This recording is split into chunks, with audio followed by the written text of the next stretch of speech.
Hello and welcome to another session of Karen's Colours.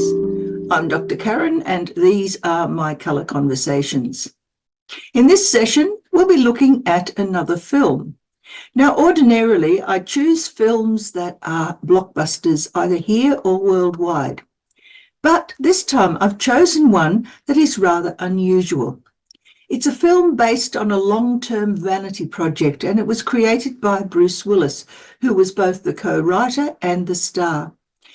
His aim for this particular film was to be the anti-James Bond, and it's a quirky mixture of comedy, action, and musical, of all things. It was released in 1991 and had over 80 rewrites before it was completed.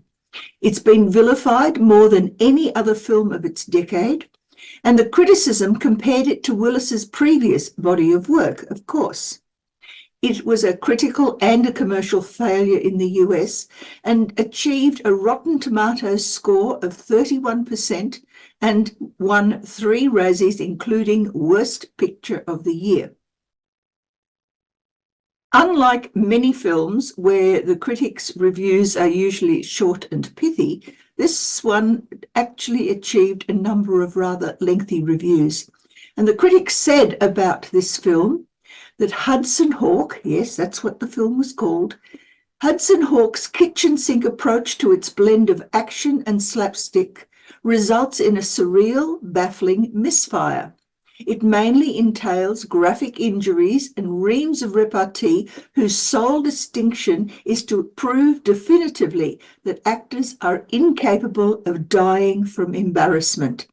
Wow. The audience was a little less severe, but nevertheless still said that while not the most clever action movie, its plot is quite original. Some of the dialogue is fast and funny, but it's all over the place. In the end, it was a fun, original movie, so compulsively watchable. It did eventually become profitable after its international release, and more recently, it's been available on streaming, so you may even have seen it recently. It was rated MA+, which is strong impact for violent content.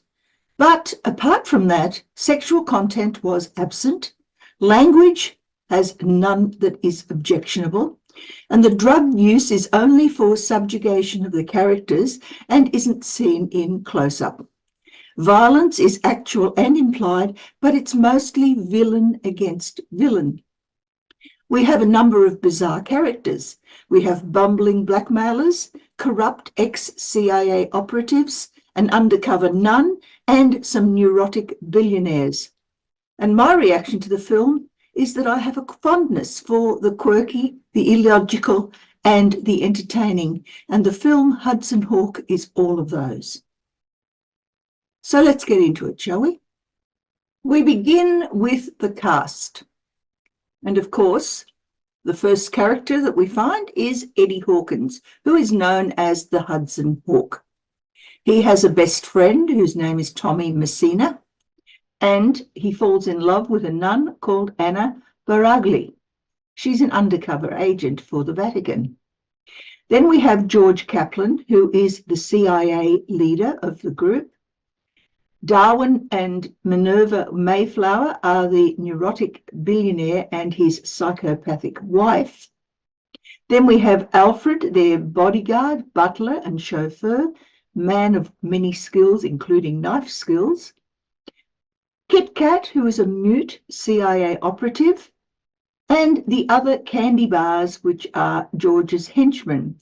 Here's Almond Joy and Snickers, Butterfingers, and the twins Ig and Ook. The plot begins in the middle of the 15th century, where Leonardo da Vinci is creating an alchemy machine using a spiky crystal.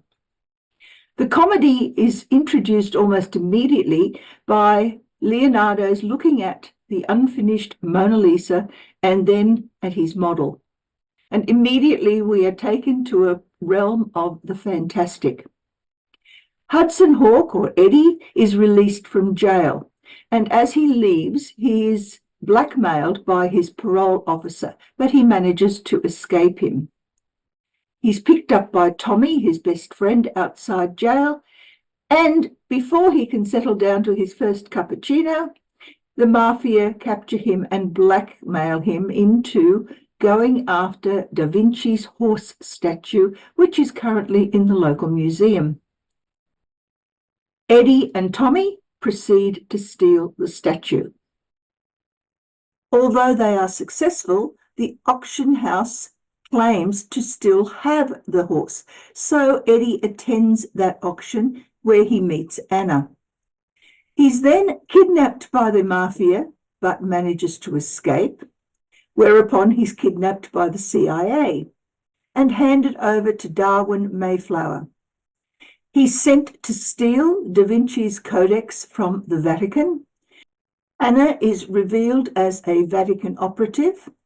She's infiltrating the CIA group and later on is revealed as a nun. And then we see Minerva's psychopathy on display. Because Eddie is uncooperative, Tommy is used to coerce him into doing more robberies, but they manage to escape by jumping from a building. They're collected by a Vatican ambulance, where we find that Anna has orchestrated their rescue. The CIA, however, managed to recapture both Eddie and Tommy, and Anna failed to double-cross the CIA and is too drugged to assemble the crystal for the Mayflower now that they have all three pieces. Kit Kat is killed by Minerva for fun, and then Eddie and Tommy enter the Mayflower fortress to rescue Anna. But Anna has already managed to escape and takes the crystal pieces with her. She and Eddie watch Tommy driven off a cliff in an exploding car, and then Eddie and Anna are recaptured by the Mayflowers. Eddie assembles the crystal and holds back one piece, which causes an explosion that kills Minerva. Eddie fights and defeats Alfred, and then he and Anna escape the fortress by using a hang glider. After which, they are reunited with Tommy after his miraculous survival, and they enjoy their reunion, and that is the end of the film. Now, there are many more features to this film, many side plots, many sight gags, some of which fall flat, others which are quite amusing, and others which leave you scratching your head wondering what on earth that was supposed to be about. Nevertheless, let's get into the colour analysis. The film is kept deliberately dark because most of it is associated with nighttime nefarious activities. But the comedic elements are held in daylight or well-lit locations. And this is where we have our attempted slapstick taking place. For a start, we have Leonardo da Vinci's test pilot flight with a very, very reluctant pilot. Then we have Eddie's theft of the parole officer's keys, the pranking guards at the museum, the Mayflowers bidding for the fake horse statue, a rude child in the Vatican, Kit Kat mimicking Eddie as he takes on the CIA operatives, Eddie being mailed to the Vatican, and Minerva's over-the-top costumes and performance are all well on view. So the first colour we'll look at is black. Black is the signature colour for Eddie. It's seen in his hat and coat as he's leaving jail. It's also Tommy's shirt after he picks Eddie up from the jail. And when Eddie and Tommy are stealing the horse from the museum, they are also dressed in black. Albert's suit, when he's inspecting the horse statue, is black, as is Eddie's suit at the auction. Ig and Ook, who are sent to surveil Eddie, are also dressed in black suits, and the cardinal's robes are primarily black. Eddie's jacket outside the Vatican is black, as is his outfit to steal the Codex from the Vatican. Anna's nun's robe is by definition black, And then we have Eddie's hat and outfit while he is rescuing Anna, and Tommy's outfit after he has survived may not necessarily have been black to begin with, but with all the soot and dirt, it certainly is now. So what can we make of all of these black costumes? They are all links to things hidden and secrets that are being kept. They produce feelings of mystery and subterfuge, and they uncover strategy implementation. Moving now to its opposite, we have the colour white. Here we have Leonardo's laboratory shirt, which is white as he creates his alchemical transmutation of lead into gold. And Eddie and Tommy in their workman disguise as they enter into the museum at the beginning of the film is also in white. Then we have Albert's shirt and gloves while he is inspecting the figurine. And at the auction meeting, Anna and Eddie are both wearing white shirts. Minerva's hat at the auction is primarily white, and the wild gurney ride that Eddie takes has white sheets, which differentiate him from the background darkness of the nighttime.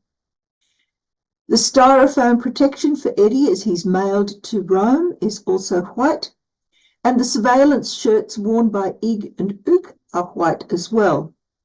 Anna's blouse, when she's discussing the potential theft of the codex with the cardinal, is white, and Butterfingers wears a white shirt while Eddie is knocking him out.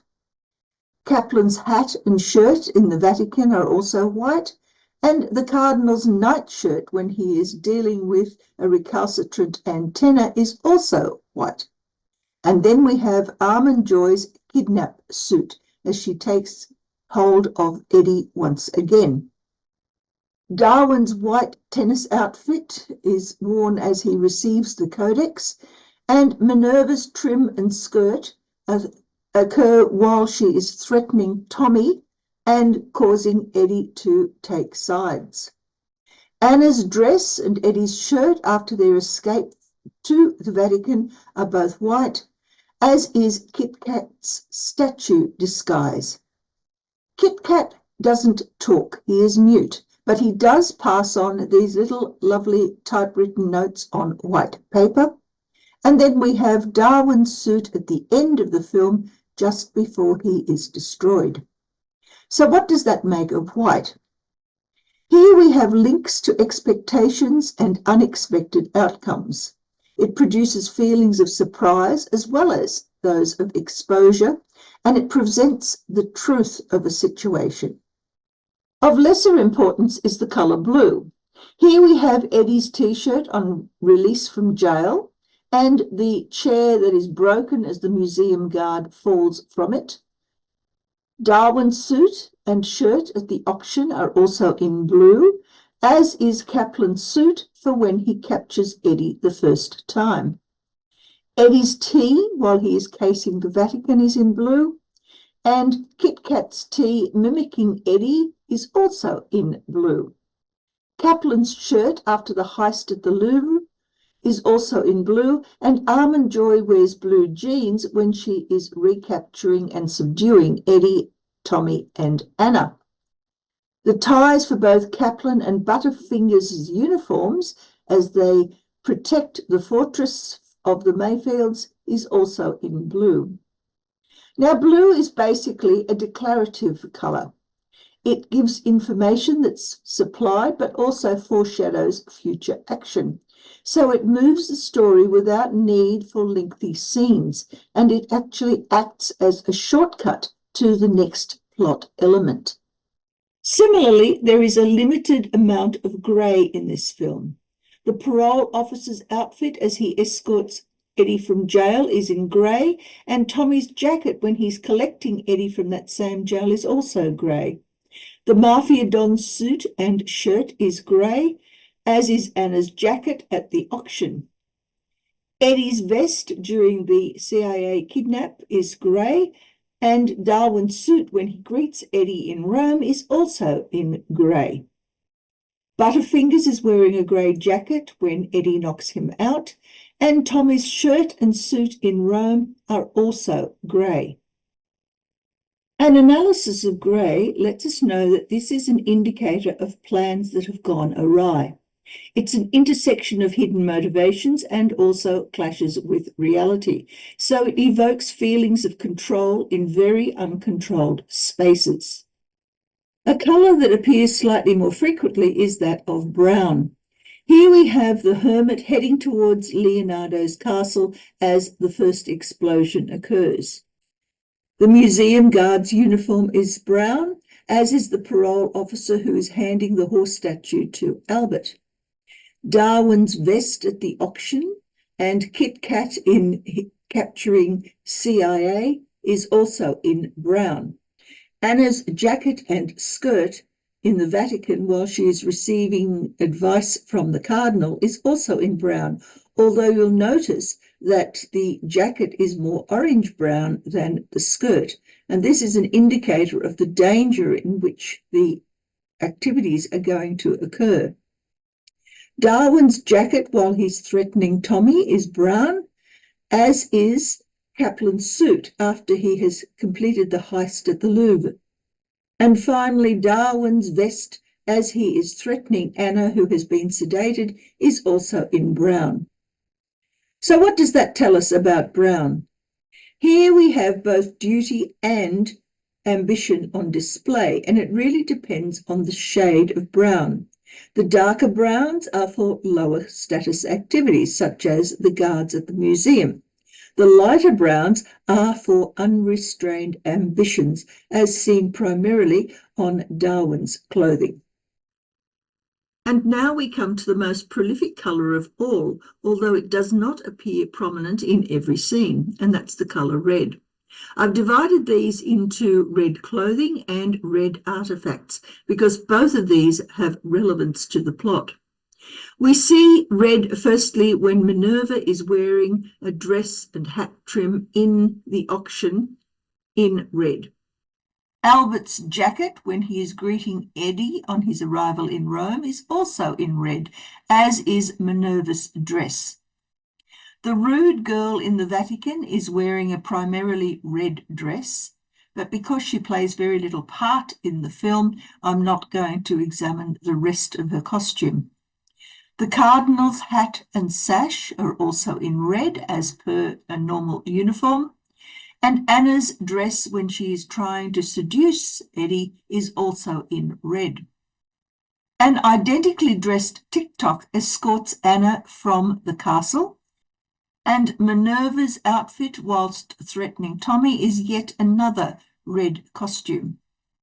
Tommy's fake gunshot wound puts red on his white shirt, and Almond Joy's top while she is paralysing Eddie, Tommy and Anna is also in red. Snickers has a red hat and trousers as he is dealing with the bombs inside of Anna's apartment, and there is a part camouflage on Kaplan and Butterfinger's uniforms as fortress guards that contains a good deal of red. In terms of artefacts, we have Tommy's red car. There's a red and white pattern on the corridor at the museum. The CIA car waiting outside Anna's is also in red. Minerva's couch is red, as is Anna's lounge furniture. And Kaplan's bag for Da Vinci's helicopter model that he's stolen from the Louvre is also red. And finally, Anna is held prisoner in Mayflower's red chair. So, what does red tell us? Well, firstly, red is an indicator of dominance, but it also attracts attention to the people associated with either the costumes or the items that appear in red. It creates feelings of excitement about things that are to come. One of the rare colours in this film is green. Eddie's skateboard at the museum heist has green wheels. Minerva's dress when she's killing Ig and Ook is in green, and Eddie wears a green t-shirt while he is escaping from the Mayflower's Rome apartment with Tommy.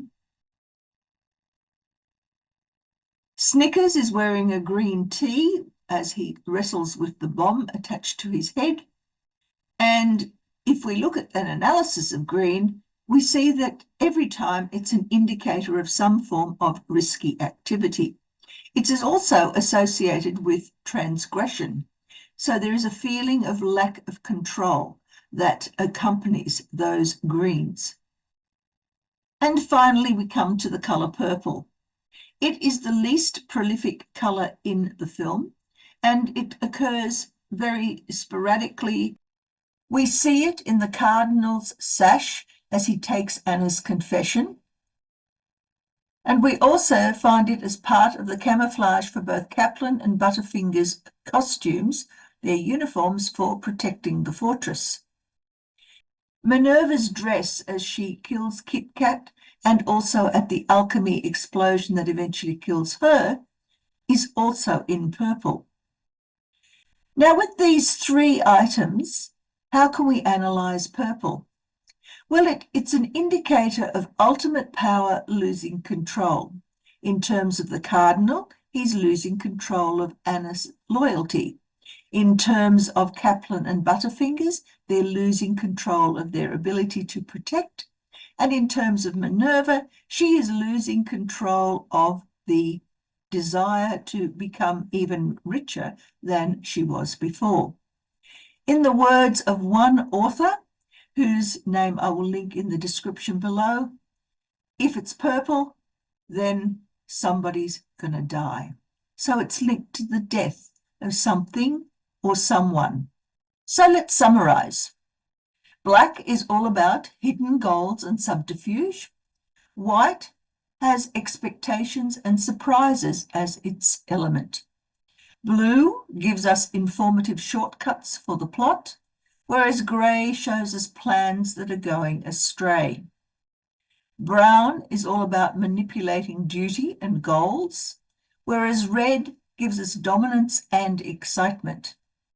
Green is about risk and transgressive actions, and if purple appears, as already stated, when there's purple, someone or something.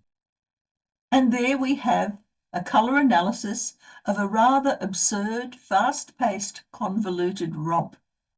The plot elements don't tie together for any logical purpose, but the colour messages are consistent and straightforward. There's still a conundrum after multiple viewings, and I have made multiple viewings of this film. It will either die an ignominious death or become a cult classic, as these odd films tend to do. I challenge you to make sense of it.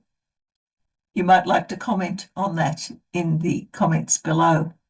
Are there any films that you might like to see analysed in terms of their colour content? If so, please mention them in the comments below, and I will try my best to accommodate your suggestions. In the meantime, I hope you've received some different perspectives of Hudson Hawk, the movie that failed back in the 1990s. Until next time, bye.